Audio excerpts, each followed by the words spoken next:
Hi guys, అందరికీ welcome back to my new blog. మా శ్వేత అయితే 4 days తర్వాత కాలేజ్కి వచ్చింది గైస్. పాపం ఫీవర్ వచ్చిందంట. ఇంకా కాలేజ్ అయిపోయినాకనైతే ఫోన్స్ ఇచ్చేటప్పుడు నేనైతే ఆలోచిస్తున్నా గైస్, ఇవి అమ్ముకుంటే ఎన్ని పైసలు వస్తాయని. నాకు తెలిసి అయితే ఒక 50,000 వస్తాయి కావచ్చు గైస్.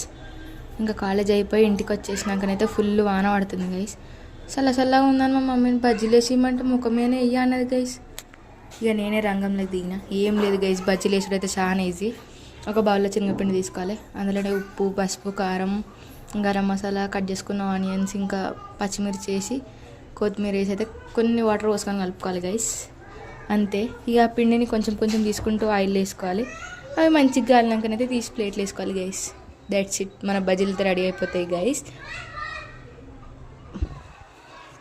ఈ రోజుకైతే ఇంతే. మళ్ళీ రేపటి వీడియోలో కలుసుకుందాం. కొంచెం మా ఫాలో ఇంకా సబ్స్క్రైబ్ అయితే చేసుకోండి గైస్. Bye guys.